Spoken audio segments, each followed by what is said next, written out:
Saudari dan saudara yang terkasih di dalam Tuhan Yesus, marilah kita berdoa. Doa yang diajarkan oleh Tuhan Yesus sendiri, dalam nama Bapa dan Putra dan Roh Kudus. Amin. Bapa kami yang ada di surga, dimuliakanlah namamu, datanglah kerajaan-Mu, dan jadilah kehendak-Mu di atas bumi seperti di dalam surga. Berilah kami rejeki pada hari ini, dan ampunilah kesalahan kami, seperti kami pun mengampuni yang bersalah kepada kami. Dan janganlah masukkan kami ke dalam pencobaan, tetapi bebaskanlah kami dari yang jahat. Ya Roh Kudus, hadirlah saat ini untuk memimpin dan membimbing kami dalam membaca firman Tuhan Yesus dan merenungkannya, sehingga kami dapat mengerti maknanya dan dapat kami laksanakan dalam hidup kami sehari-hari di tengah masyarakat kami. Pembacaan Injil Lukas bab 12 ayat 13 sampai dengan ayat 21. Bagi siapakah harta yang telah kau sediakan itu? Sekali peristiwa, Yesus mengajar banyak orang. Salah satu dari mereka berkata kepada Yesus, "Guru, katakanlah kepada saudaraku supaya ia berbagi warisan dengan daku." Tetapi Yesus menjawab, "Saudara, siapakah yang mengangkat aku menjadi hakim atau penengah bagimu?" Kata Yesus kepada orang banyak itu, "Berjaga-jagalah dan waspadalah terhadap segala ketamakan. Sebab walaupun seorang berlimpah-limpah hartanya, hidupnya tidak tergantung daripada kekayaannya itu." Kemudian ia menceritakan kepada mereka perumpamaan berikut. Ada seorang kaya, tanahnya berlimpah-limpah hasilnya. Ia bertanya dalam hatinya, "Apakah yang harus kuperbuat, sebab aku tidak punya tempat untuk menyimpan segala hasil tanahku?" Lalu katanya, "Inilah yang akan kuperbuat.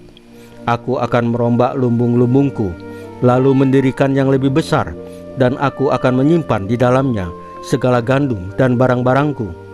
Sesudah itu aku akan berkata kepada jiwaku, jiwaku, ada padamu banyak barang, tertimbun untuk bertahun-tahun lamanya. Beristirahatlah, makanlah, minumlah, dan bersenang-senanglah." Tetapi Allah bersabda kepadanya, "Hai orang bodoh, pada malam ini juga jiwamu akan diambil daripadamu. Bagi siapakah nanti apa yang telah kau sediakan itu? Demikianlah jadinya dengan orang yang menimbun harta bagi dirinya sendiri, tetapi ia tidak kaya di hadapan Allah." Demikianlah sabda Tuhan. Terpujilah Kristus. Bapak Ibu yang dikasihi Tuhan Yesus, hari ini kita diajak untuk merenungkan satu kalimat dari Yesus dalam Injil Lukas bab 12 ayat 20. Dalam perumpamaan tentang orang kaya yang menyimpun hasil panennya, Tuhan berkata, "Hai engkau orang bodoh, pada malam ini juga jiwamu akan diambil daripadamu. Dan apa yang telah kau sediakan, untuk siapakah itu nanti?" Cukup keras ya Bapak Ibu. Tapi coba kita renungkan, apakah aku juga seperti orang kaya itu? Apakah aku terlalu sibuk mengurus hidupku sendiri? Rencana-rencana masa depan, target-target kerja atau pelayanan, sampai lupa bahwa hidup ini bukan milikku. Yesus tidak sedang melarang kita untuk bekerja, tidak melarang kita untuk menabung, tidak melarang kita untuk merencanakan masa depan. Tapi Yesus mengajak kita untuk menyadari bahwa hidup ini rapuh.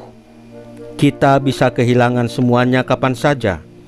Yang Tuhan soroti adalah sikap hati. Apakah hati terlalu dekat melekat pada dunia ini? Apakah kita hidup seolah-olah kita tidak butuh Tuhan? Sebagai murid-murid Kristus, kita diajak untuk bertanya, selama ini aku lebih sibuk membangun apa? Lumbung-lumbungku sendiri, atau relasi yang sungguh, yang sangat dekat dengan Tuhan dan sesama? Apakah aku menyiapkan diriku kalau suatu saat Tuhan memanggilku? Jangan-jangan aku terlalu sibuk mengejar banyak hal, tapi lupa menyiapkan hati. Hati yang benar-benar melekat pada Tuhan. Bapak Ibu, Injil hari ini bukan untuk menakut-nakuti, tetapi untuk menyadarkan kita bahwa waktu itu anugerah, dan kita masih punya kesempatan sekarang untuk mulai dengan cara yang lebih benar, hidup sesuai dengan firman-Nya, penuh kasih, dan lebih terbuka atau menerima kehendak Allah. Bapak Ibu yang terkasih, marilah kita berdoa.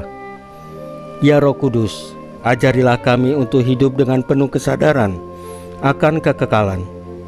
Biarlah hidup kami menjadi persembahan yang menyenangkan hati-Mu, bukan karena banyaknya kami punya, tetapi karena kasih yang nyata dan ketaatan yang tulus. Salam Maria, penuh rahmat, Tuhan sertamu. Terpujilah engkau di antara wanita, dan terpujilah buah tubuhmu Yesus. Santa Maria Bunda Allah, doakanlah kami yang berdosa ini, sekarang dan waktu kami mati.